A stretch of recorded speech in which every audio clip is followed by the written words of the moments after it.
So I'm going to ask you to strap in again. This is an hour-long video, and it's 10 years old. What is that video?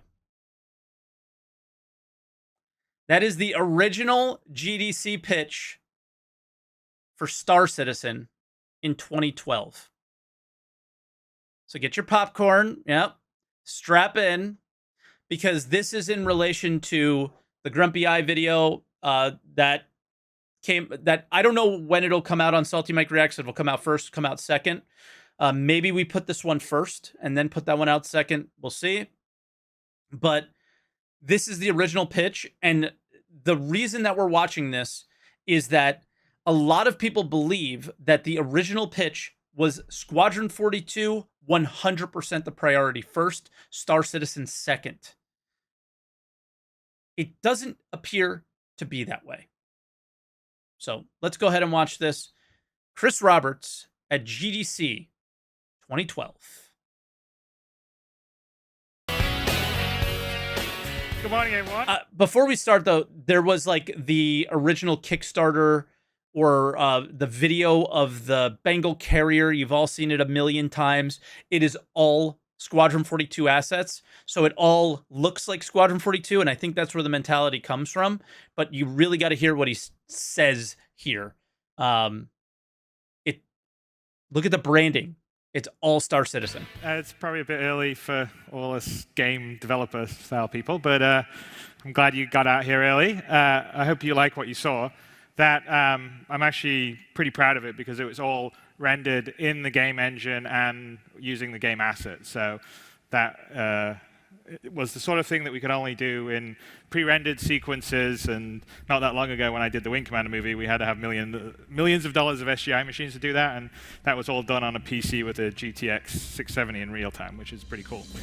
And in case you don't believe me, we're going to jump into the game engine a little later on, and I'm going to sort of show you some stuff in it and show you some stuff that I think is pretty cool.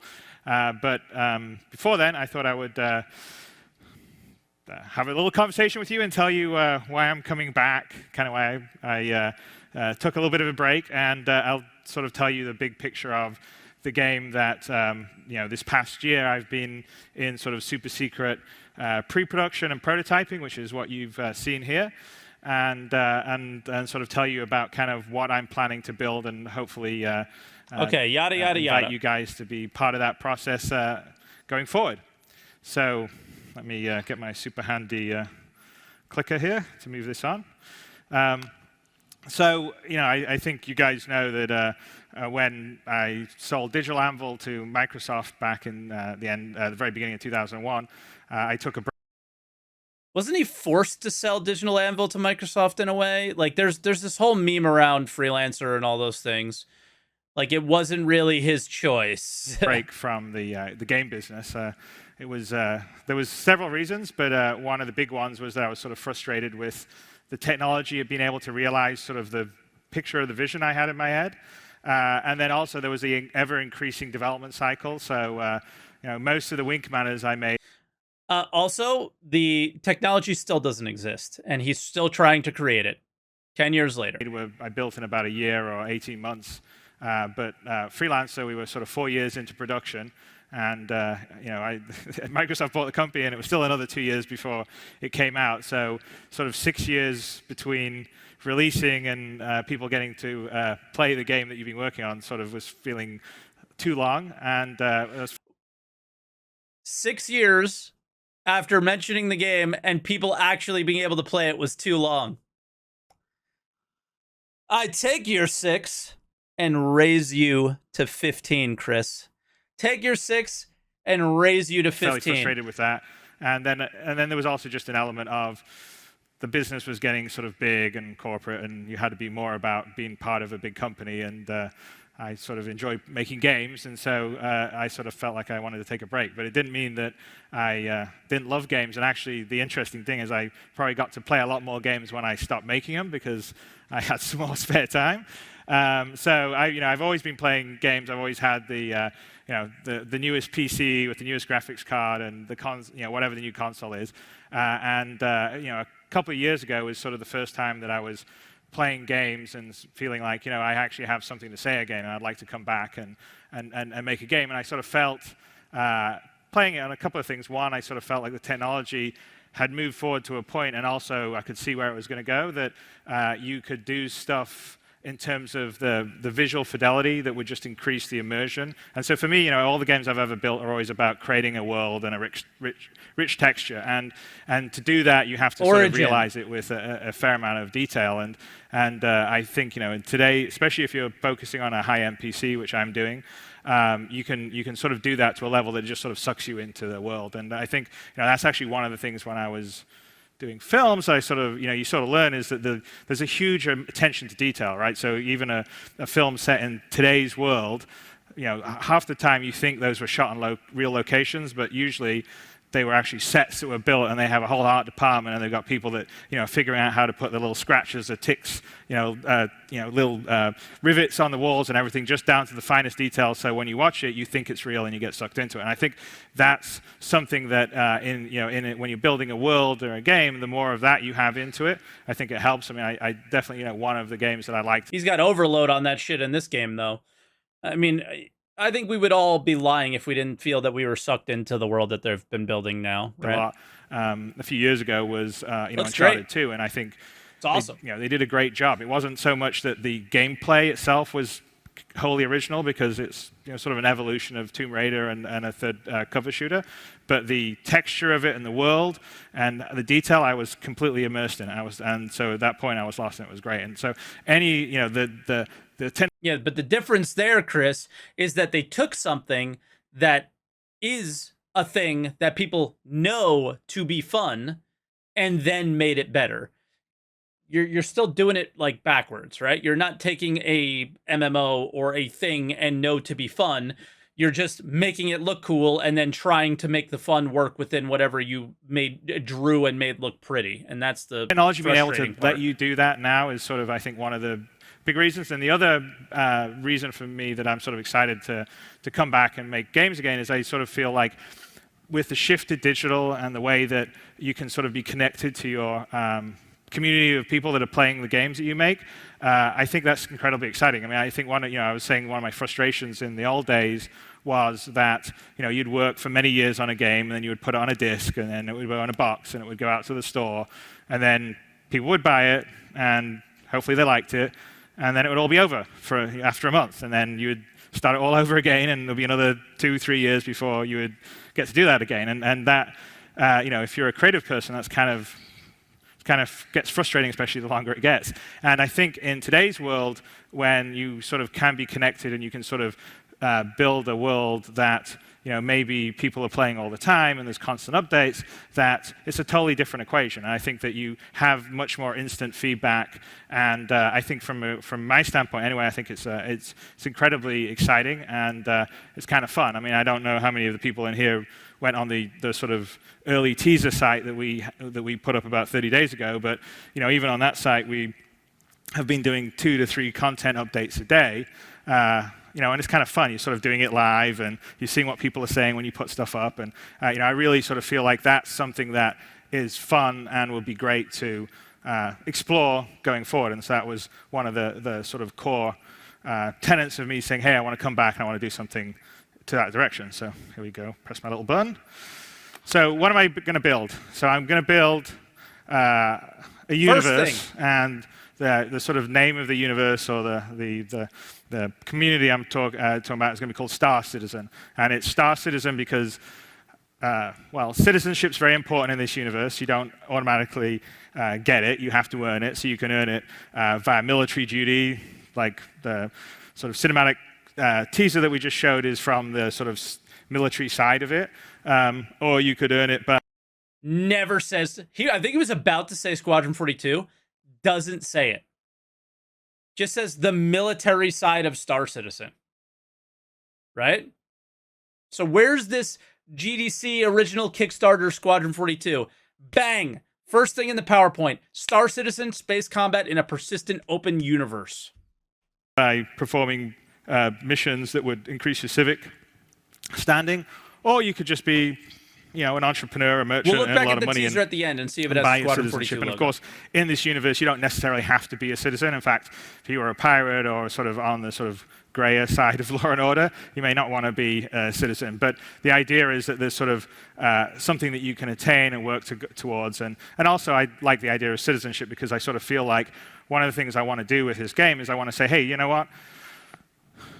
PC games are cool, space games are cool, and I think it's kind of a community. And I've definitely seen it in the sort of Wing Commander fan community. I've seen it in the freelancer fan community, and I sort of feel like, I sort of want to pull a community together and then sort of build a great universe and have that ongoing sort of relationship, and people will be citizens of this universe. It'll be hopefully very cool. But the base gameplay in Star Citizen is it's going to be the style of game that I've built in the past, which is sort of space combat and adventuring in a persistent open universe. So Bang. The way I'm looking at it is I sort of want to make one holistic universe that encompasses. By the way, this is where everything started. Was the Kickstarter before this, or this was after this? Right? Like all the funding happened after this. There was zero funding at this point, would be my assumption. So after you heard what you just heard, Star Citizen is a persistent open universe. That's it. This was the kick. Everything that was great that about got Privateer and started. Freelancer, but also what works with that was great about Wing Commander. And so I want you to be able to sort of experience all those things. So it's sort of like right now they are collecting on their own site. He even says it crashed the site at the end. Okay. You're in a universe that doesn't stop going forward, so and funding happening, did and begin at this time. Constantly live. But you want to play your single player story campaign off on the side, you can absolutely do it. So sort of the idea is, in this universe, for instance, you can sign up for your military duty, which is one of the ways to earn citizenship, and that, in essence, is playing the single-player story narrative campaign that's the Wing Commander experience, and that's the typical branching mission setup that you would have in Wing Commander, because, of course, if you're in the military, you can't just sort of take off and fly off to another planet. It's like you'd be going AWOL. But the idea is that particular experience we're calling Squadron 42, which is sort of what that cinematic trailer was about. And the 42nd Squadron of the Imperial Navy in this universe is sort of a legendary fighting unit. It's very much like the French Foreign Legion. In fact, it's always in the toughest areas, trying to hold back the sort of alien hordes that are threatening humanity, and they, somehow manage to pull out in, against all the odds. And to actually be accepted into this squadron is a pretty huge deal, and sort of gives you a sort of certain level of status. It would be like being a Navy SEAL or something. So the goal of the narrative campaign is that you fight the battle is very much in a sort of Wing Commander 1, Wing Commander 2 narrative branching style. And then if you manage to succeed at the end, you'll be invited into the squadron. And then when you finish that, you'll be able to muster out. You'll have some credits in your pocket, and you'll sort of have the status of being an ex-member of the 42nd Squadron. And there's a sort of community of sort of ex-members in the universe. And then you go out and make your fortune in the universe. And we'll do another story campaign in a little bit, just much like the Wing Commander mission packs. And the difference is it kind of started out like this is optional. It's not comes first, then you could always re-up for another tour of duty. And then, so you have that, which is sort of the Wing Commander experience, and then you have sort of the Privateer Freelancer experience, which is the typical, you can fly around, venture, buy goods, sell it, trade, be a merchant, be a pirate, be a mercenary. It's sort of up to you. And obviously the goal in that is to sort of build up your wealth and your ship and its capabilities. So eventually there'll be some real estate that you'll be able to buy. But essentially that's hopefully going to be an ongoing environment that is always changing and adapting. And so I'll get to the next slide. I already talked about Squadron 42. I always get ahead of myself on these slides. Hang on, one more forward. So one of the keys, Mods, and I private talked about servers. it in, back when we were doing Freelancer, was that I wanted to have sort of a dynamic universe that reacted to the players. User-generated content. I talked about it when we first announced the game in 1999, and unfortunately, a lot of those features didn't end up happening because it was that was the stage 2, and it was released in 2003, and Microsoft sort of started to focus on Xbox games and not so much PC games anymore. So I've always wanted to feel like I wanted to finish that off and do it, the way I wanted to do it. I think the CCP guys did a very nice job with what they did on EVE Online, but it's not the style of game that, the first-person sort of visceral wing commander, privateer, freelancer style. So that's really important. The other aspect of it is not just a sort of dynamic economy, but it's also to have a universe that sort of reacts to what's happening, what the player base is doing out there. So there's several ways that we're going to achieve it. One of the key ways is that we're going to do sort of micro content updates. So one of the core goals of this universe is not to have a big sort of monolithic content update every 1 year or 2 years, like you see in sort of some of the bigger MMOs. It's to sort of have... Chris, 2022.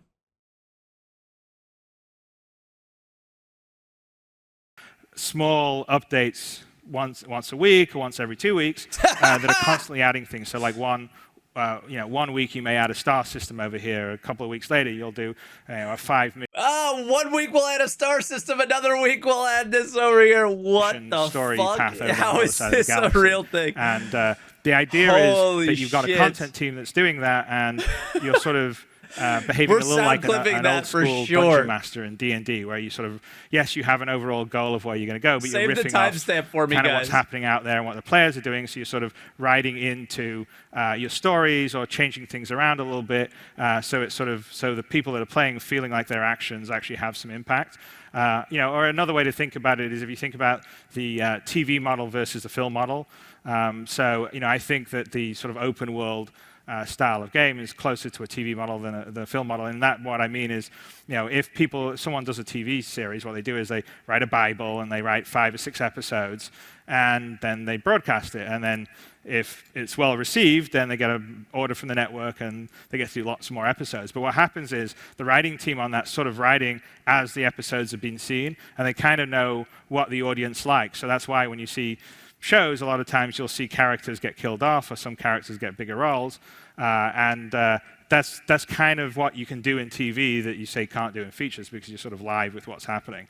And I'd love to see the Star Citizen that also Bible. can be very applicable to sort of an open world and a universe that I'm trying to build. And I think it could be really great. And to give an example of, say, something else that would be connecting for the people playing this universe. So I mentioned that we would have a star system that would put in the galaxy. Well, we want to actually tell the player base that we put a new jump point, a new star system in. And in fact, it would have to be a player that's playing it would have to discover it. So meanwhile, now Jared would show that to you 4 years before it ever existed, and you would already know it's there. It basically would be an uncharted jump point. And if you've got certain equipment on your ship, or you tend to be someone that wants to be more an explorer, you would be flying near a star, and you would sort of see that there would be this sort of gravitational anomaly, and you'd realize it's an uncharted jump point, and then you could choose to actually chart and fly the jump point, which is difficult. Like be like riding a incredibly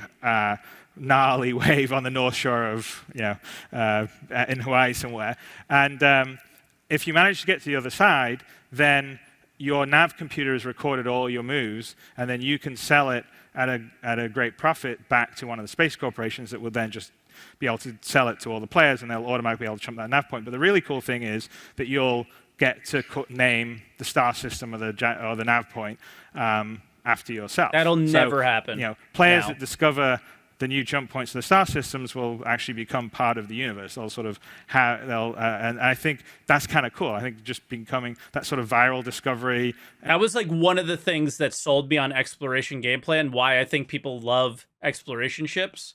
It was the idea of what exploration was before what the current Star Citizen is. This stuff just doesn't exist now. And like almost can't. And becoming part of the fabric of the universe is actually really cool. And so those aspects I think are going to make the universe really interesting.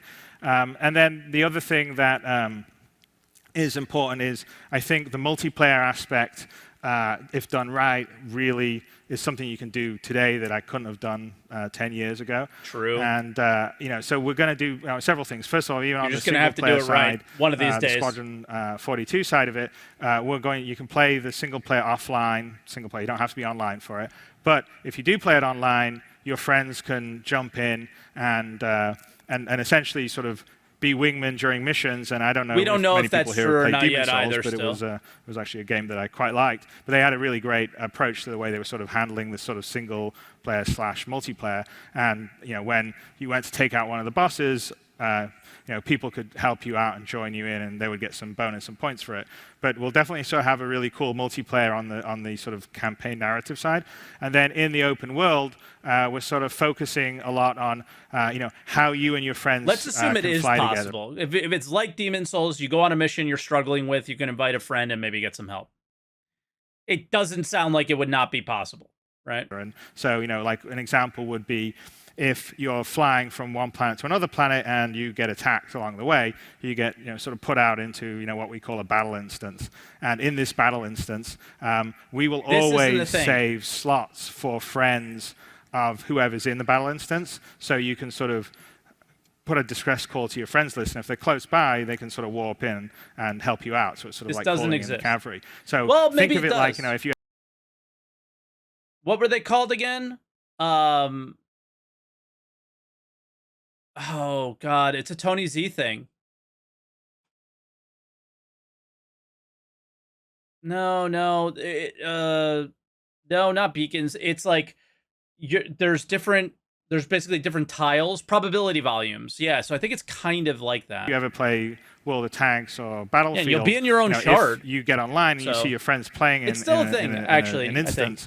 You can jump into it, but sometimes this is still like the server meshing idea. What we're sort of saying is we're building it in such a way that we'll always reserve slots for friends so they can come in.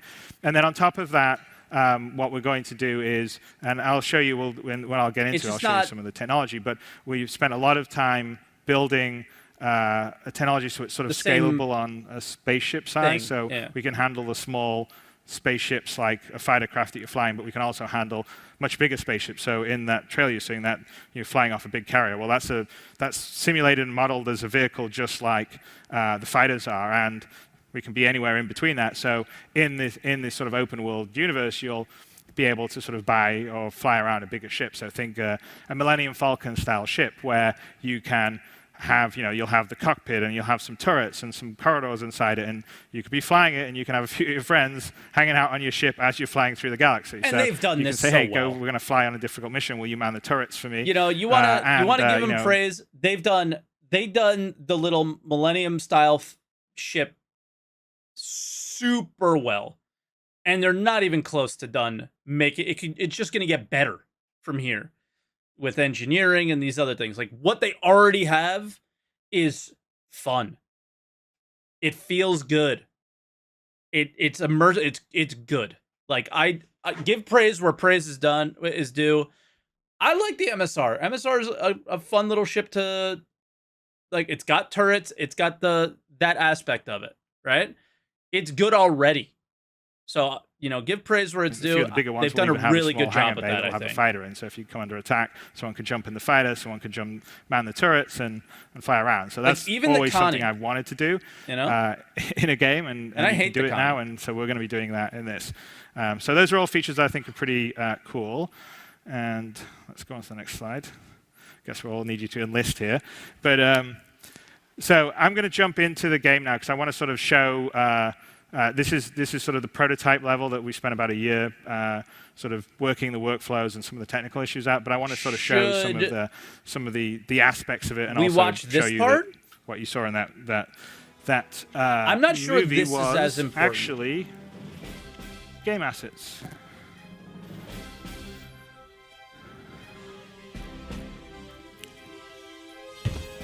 Oh my God, the music's so bad and everything. Okay, so you're up here.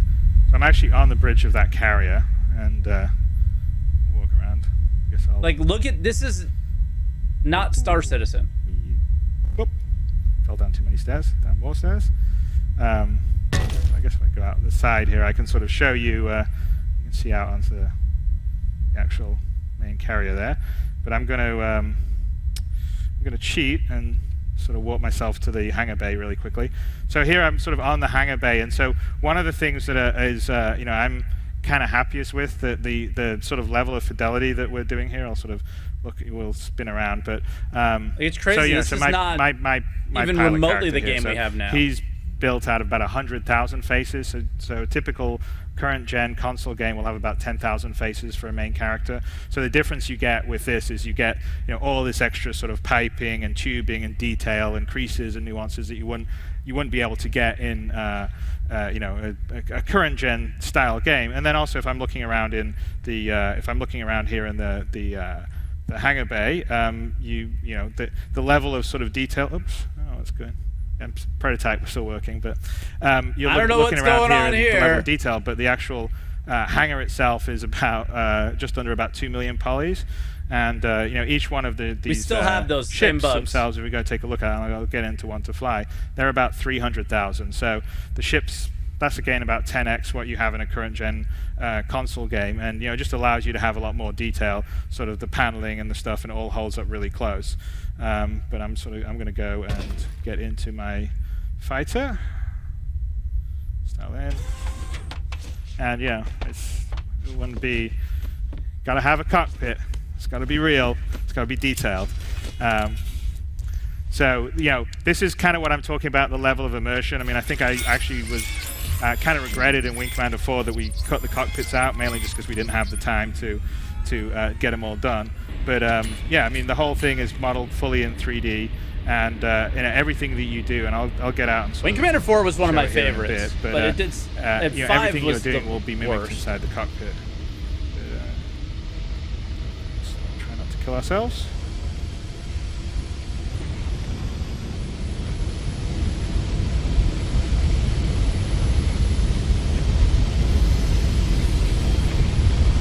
Again, so so I was walking around this cockpit, which is a level. Go here. They had scanning back then. Play at this angle, but yeah, I think this is probably where we'll leave it, because it's going to be quite a lot of him flying around and not doing much talking. So there's more talking here. So we'll skip to this. I'm actually showing you a build maybe a year before you typically would do so. So in the old-fashioned sort of typical publisher model, you would basically... We're showing you earlier the typical published model. You wouldn't see all these bugs, right? Spend another year working on this, and then you would go to E3 and you would do Chris, 10 years from now, it looks better, but all the same bullshit's still there. Reveal, and then you sort of have your last year. You'd lead up to releasing it. But part of what I'm trying to do here is, one, I'm coming back to make a game. I'm very focused on making it about PC. I feel like the games that I made in the past were obviously, at the heart they were always PC games. I felt like one of the things that Wing Commander and the other games I made was all about sort of pushing what you could do on the PC and sort of showing sort of the aspiration and the dream of it all. And I sort of felt like over the last few years, especially as a player, I kind of feel like as a PC gamer, I'm kind of underserved. I can either play ports of a console game. So I mean, I have a console, and if a game was built for console, I buy the console version. I don't buy the PC port of it because I'm getting a port of something that was built for 7-year-old tech. So I don't feel like people are really pushing the PC like they could. I think there's a lot of that was true, right? I mean, it really was at that time. To attack me. A lot of PC gamers that sort of feel like they would like to get. That's my guess anyway, that they would like to get something that really kind of shows off or pushes the hardware, and as Star Citizen backers, I also feel underserved. Yeah, killed by the nasty enemies. But I put this together in a way that I can make it sort of outside the traditional publisher system, because most of the big publishers aren't very interested in building a PC-specific game, and they're also not particularly that interested in building something that's a sort of space sim game, because it's a genre that hasn't been big for the last 10 years or so. I tend to think that the genres can be as vibrant and valuable as it always has been. It's just that there hasn't really been anything that's been particularly compelling recently. And so that's kind of what my goal is. And you got to argue Star Citizen's very compelling. Do a PC game like the old Winkman as I did, which was if you got a great PC, this is really going to show it off, and you're not going to be able to get this experience anywhere else, and it's going to be immersive, and it's going to be a great game and everything else. So as part of that, I've put together a group of private investors, but as part of my deal with that is to validate that people want this kind of game, want a high-end PC game, not a sort of free-to-play or a social game. That we're going to do an element of crowdfunding in addition to the financing, because obviously this is a much bigger budget than you would have in a typical small sort of crowdfunded game. But what the concept is that we're going to have a sort of limited number of the 500 million. The people that really like this and really sort of believe in this be part of the process much earlier than you would normally be. So you would, you in essence, guys, big fish at cloudimperium.com or something, and then you're part of you're getting a lot more.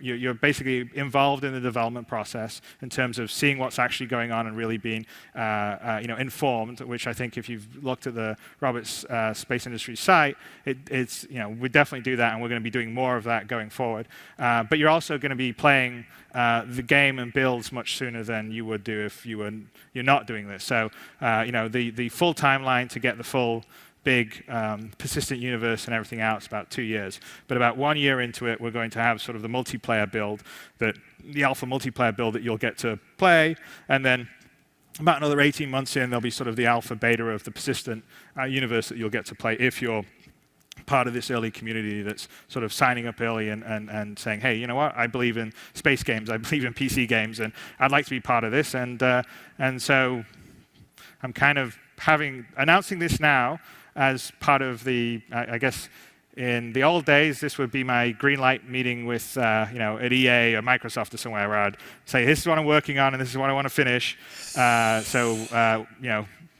Will you guys back me to finish it? And that's kind of what happens at a publisher. They just say, okay, yeah, that looks cool. We think we could sell X million copies, and so we'll back you. And all a publisher really is doing is it's basically saying, I think there's people that will like this and want to pay for it. So that's kind of what I'm doing here, but I'm doing it to all you guys, because I mean, at the end of the day, you're the ones that would be playing it and want to play it. And I'm hoping that a lot of you have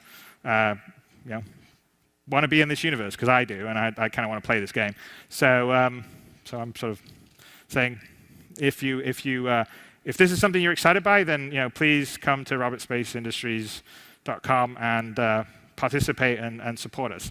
So that's my pitch. I'm not very good at the pitch side of things, but we have about 10 minutes left, and I thought that it would be good to do Q&A for. Okay. If anyone has some questions.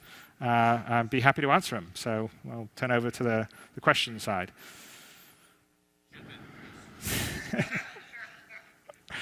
Talk like someone in publishing.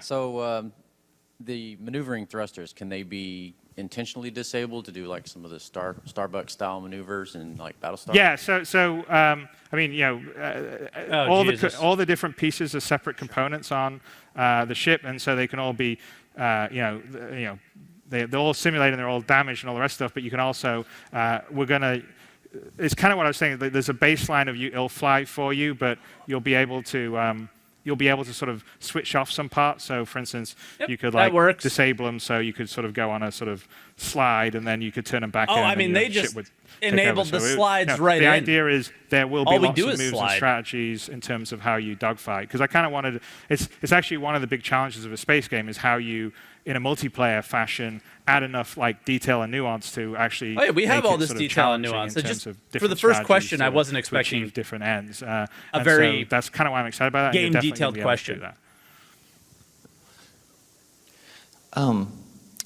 Just back here, it almost sounds like, and just make sure I've got this right. it almost sounds like you're taking a hybrid approach for the end game between EVE Online, where you've got economy driving things, and then a more traditional MMORPG like, say, World of Warcraft or Guild Wars, where you get to a certain point and then you kind of have access to more story points. Is that accurate? Yeah, no, I'd say so. I mean, I We still have no idea. think there's a combination where there's an attempt to try and do stuff on a procedural manner that I couldn't do to the level. So I think you can sort of simulate systems, and if you simulate them really well, they're kind of cool. In the old days, it was pretty primitive in how you'd simulate them, so it wasn't that interesting. Now you can do some stuff, I even think, on the NPC and AI side that could actually be pretty interesting. The sad thing is we really still don't know the answer to this question. So the idea is that you have the big universe that's has we don't a know lot of, how much sort of procedural it will elements be to it, like that. and then you're sort of spicing it up here and there with sort of narrative bits that you're dropping in, and it's sort of I think it's a good combination for me. It's the sort of game I want because it sort of allows you to have the big open world, but then also sort of feels like it's got a bit of a personal touch, which is, for me, that's always important. I sort of feel like you have to be connected to the world to really sort of get lost. I mean, okay, the way he answers the question is sort of what we see now. So dynamic events, Xenothreat, things like that, spicing things up with a little bit of narrative. I would say that he largely, for what we have now, has sort of kept to that. The difference is that he never mentioned economy with answering this question, and that's something that we don't have at all in the game right now. Is you can argue that there's an economy because we have money, but yeah. But then this to talk was in expand on 2012. that, I have a coworker who I respect his opinions about MMORPGs very much, and he played BioWare's Star Wars game, and he opined that its major downfall was that once you got to the end game, there really was no content, and they blew through the content, getting to that end game much quicker than BioWare anticipated. So you feel like this dynamic micro update system will kind of alleviate that? Oh, yeah, totally. I mean, Chris is like, the end game's on the website, kid. The Old Republic issue is that, essentially it's an incredibly well executed single player game that millions of people can play.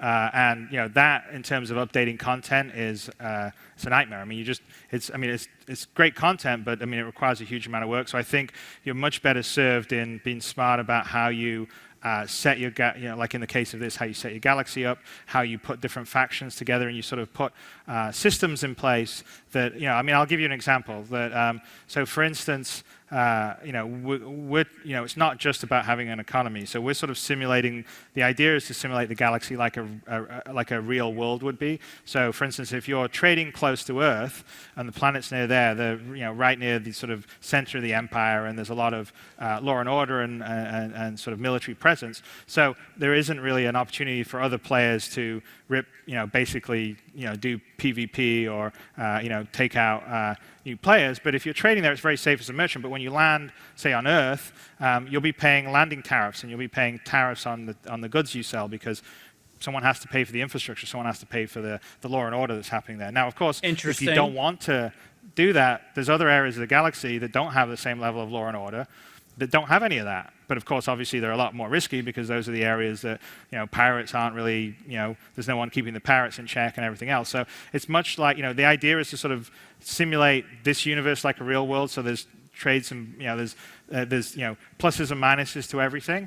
And I think then when you start to do that and you put those tools in a world, then and you enable the player base to almost sort of help keep it alive and create content, I think that you sort of can avoid the problems that you have with sort of the Old Republic. And to be honest with you, this is a Privateer Wing Commander style, so it's not about getting to level 80 or anything. There is no idea of level 80 in this style of game. There is basically, you earn money, you upgrade your ship, which is sort of equivalent of your character, and then you can later on buy, say you can get asteroid mining station, or you can get a private penthouse on one of the planets. But it's not about, okay, I need a rush to get myself to level 80 and then what my end game is. It's a different sort of philosophy. And I think at the higher levels, it's going to be more about putting the players in opposition to each other and creating divisions and rifts between the players and factions in such a way that they'll sort of operate amongst each other, which is what, the thing that EVE Online does. Man, EVE does that so well, but there's so much talk now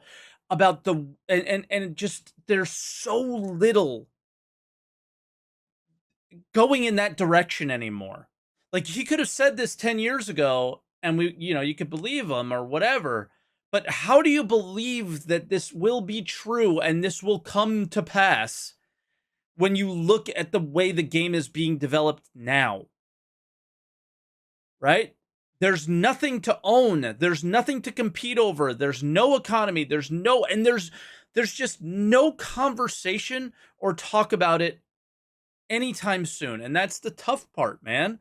The tough part is like open communication from CIG to the backer and to its players this is not a thing.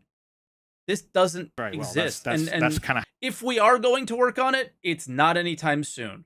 How they keep that universe going. I have a technical question about the network traffic that a game like this might generate. In a game like World of Warcraft, you don't have to share that much data between client and server. It's basically like, where's your character and what is he doing right now? But here you mentioned that capital ship has like 100 turrets, and something like that would have to be disseminated to every client. Have you run into any technical problems getting that data to flow freely? Based. And issues like that? Well, no, actually, I mean, it's funny you mention that, because I would actually argue with you that the setup of this style of game is much easier to do than a World of Warcraft, because in a World of Warcraft, you have whatever it is, 1,000, 2,000 people in your shard, and you've got to worry about all those people being in the same area. So yes, the fidelity of simulating any individual person isn't necessarily as high as something as this, but you've got a lot of them. So this is the way you should think about this on a multiplayer technical side. It's a lot closer to, say, Battlefield 3 or World of Tanks. And the actual, the stuff, the combat that you saw here in the multiplayer system, you can't be in a what we call a battle instance with 1,000 players. So it's going to be like a freelancer or a Battlefield, where it's somewhere between, say, 60 and 100 and something players. But of course, space is big, right? So in the actual galactic sort of server level, all the player base is in it. You're not on different worlds or shards. It's just that if you're flying out in space between planet A and planet B, and the galactic server basically goes, okay, well, you're flying.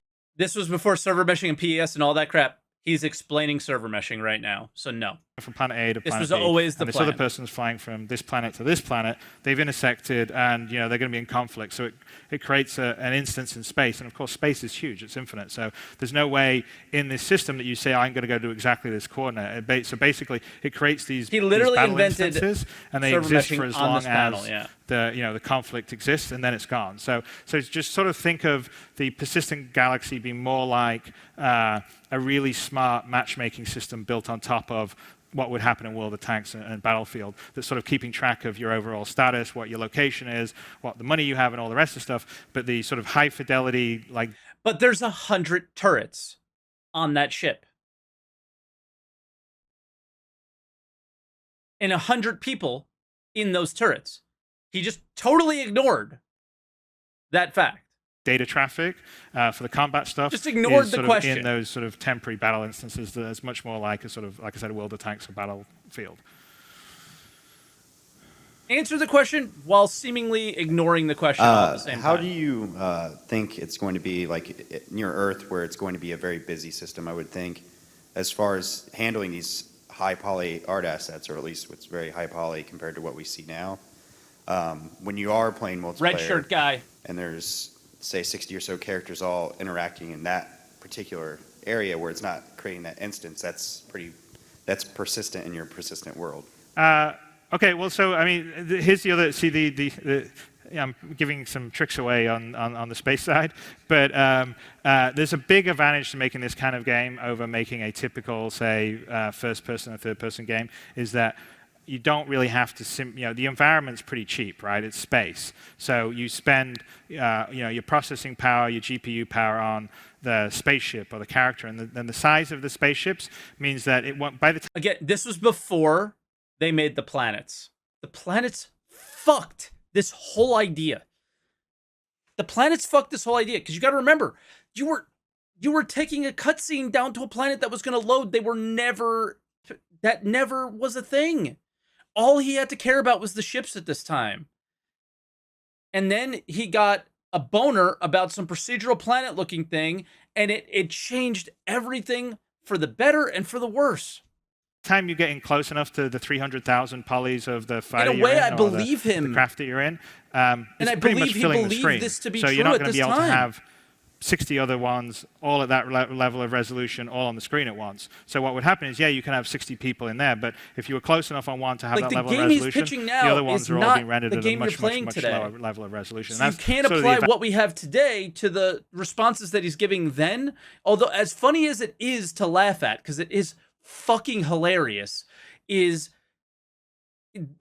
knowing what we know now, this theoretically could have been an absolutely true answer that he's giving based on the crazy amount of polys, planets, like the way all the stuff is in the Star Citizen. So what they've done to this point theoretically could have made Star Citizen minus the planets.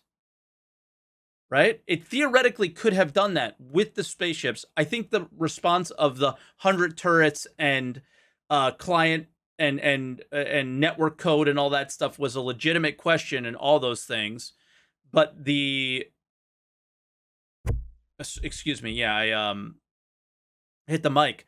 But the real thing here is that I believe that he believes this to be true, and what we know now sort of tells you that it maybe could have been if you just never totally changed the scope of Star Citizen. Advantage of these big objects, right? So it's different than if we were saying it was a first-person shooter game and we were having 100 or 200 characters running around shooting each other. If they all didn't at focus on the planets so yeah, much, there would be a problem maybe. because you literally could get a lot of these characters all on the screen at once at that resolution, and it would be harder to push that data around. But because you're flying spaceships and spaceships have sort of size and volume, it's you can't really fit that many of them on screen at once. So you sort of alleviate the technical issue of having too many polys when everyone comes together in the same spot, because there's just so many ships you can fit in a certain volume. That's kind of the way it works.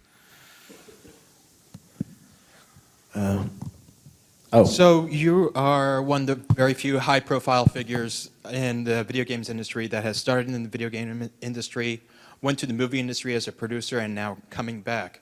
What would you say is the key thing that you and RSI are bringing to this project that other developers and publishers would say? He's going to say fidelity. Industry experience, and, we're bringing the cinematic experience to you in this game.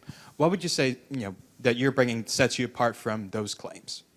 Well, I think. I mean, I sort of hit on it a little earlier. I mean, I think the thing that I learned the most when I was, spent about 10 years making movies is that there's an attention to detail, and by the way, it's not on things that you would think are obvious at all. So if you're not really, you're not making movies, you're not sort of into it. You sort of view the sort of high level stuff, the obvious stuff. But there's a huge amount of work that goes in on a whole bunch of really talented and creative people to put the tiny little nuances and details in, and it is actually those details and nuances that make that world feel more realized. And so then the actor's performance or whatever can live inside it.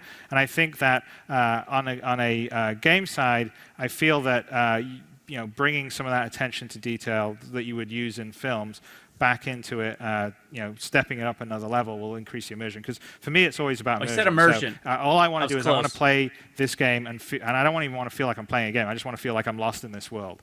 And so for me, it's probably the like I said, the attention to detail, and then from a sort of more boring production. Here's the thing. I feel exactly the same way. When I come to a game, I want to be lost in the world. And it's so easy to do that.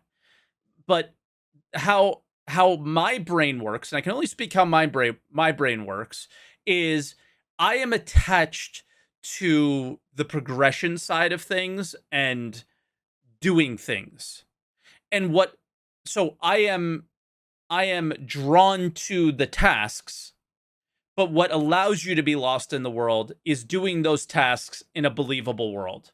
So Chris has got the believable world side going pretty well, but what he's been fucking terrible at this point is creating believable and enjoyable tasks to do in that believable world.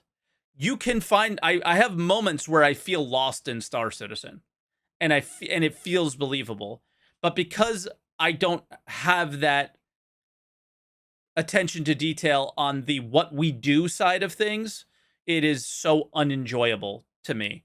And the how pretty it looks and how lost I'm able to get doesn't happen often enough, because the actions in which I need to do don't exist.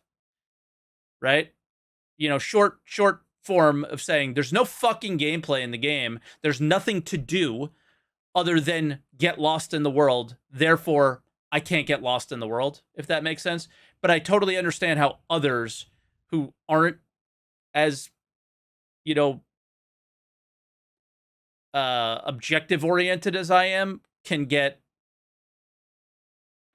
really enjoy Star Citizen, right? Like, people can enjoy it because maybe they aren't as objective oriented as someone like me is. So I try to respect their point of view on the game. What I tend to see is when I make my arguments about the game is nobody respects mine. But yeah, production process basis. It is there what are, it is. There are some, you know, there are aspects of the film business that are silly, and there are also aspects of the film business that are pretty good, and they're very, very good at marshalling a large amount of people in a short period of time to achieve one unified creative vision, and that's actually quite impressive when you're on a movie set and you see, you know, 200 or 300 you people failed to all do that. operating in unison to deliver a combined vision, and they sort of do it in a very, or even if you think about visual effects in a movie, I mean, most of those big visual effects movies, you know, they have 2,000 shots to do, and they deliver them. You know, they finish shooting, and they've got 6 months or 8 months to do all the shots. And you know, that's a huge challenge. I mean, in the game business, you know, you do similar work, but you know, you'll take 2 or 3 years to do the same level of volume, and a lot of times it's not the same level of detail. So I think on that side, there's some good sort of techniques to sort of you know, adapt and use. But you know, I fully think that the game business is going to be the sort of entertainment medium of the 21st century. We're just at the beginning of our industry. So, you know, if you look at a film that was made in the 20s, YouTube it's and very live primitive streaming compared is, to films that are made today. I think, at you know, least. because they sort of evolved from theater, so they're very static and the performance is very big. And then, you know, as you got closer to the 70s, it became more naturalistic. And I think that the game business is just like that. I mean, I think we're still figuring out how to engage games have and gotten how to much bigger immerse since a then, player so, in yeah. a world or a universe. And that's kind of part of the fun of it, is to, you know, figure out the syntax and language is cool. I think I've got the time is up, please wrap up on the front here. Sorry, man. That's it. Oh, apparently. Apparently, I'm rich. Look, this is the moment. Apparently, I'm going to be a half a billionaire. Our site is having millions of hits and is overloaded. So everyone out there, please be patient, because hopefully, I think it's worth it. But it's great that there's so many people interested in it, but we'll try and get it back up when I guess we can. So that's it. So thank you, guys.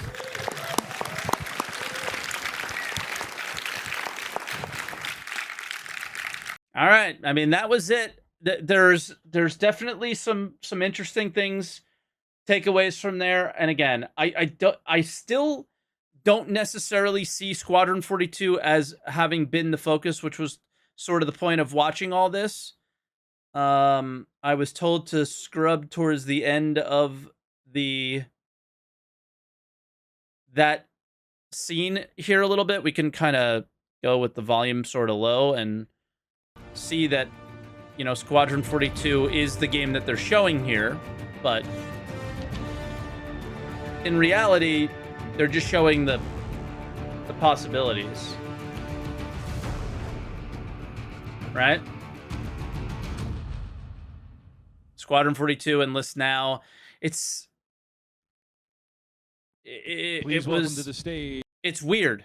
So like, was it the original Kickstarter? But then everything, please welcome to the stage, Chris Roberts, basically only talked about Star Citizen.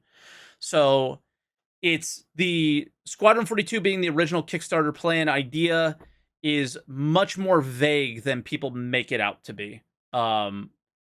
Where in Star Citizen lore today, if you ask anybody, it is 100% clear. But the original pitch was, to me, was Star Citizen. But rightfully, things changed. From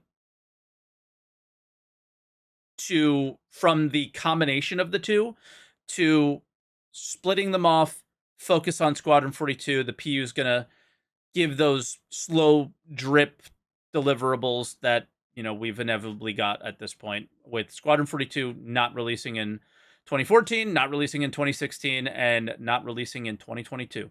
So here we are, and this is the situation we're in, but much less clear than I originally thought it was. Again, I don't know if we're going to post the Grumpy video before or after this.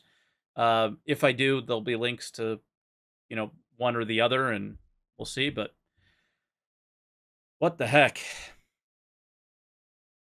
That was a ride, and we're still on it.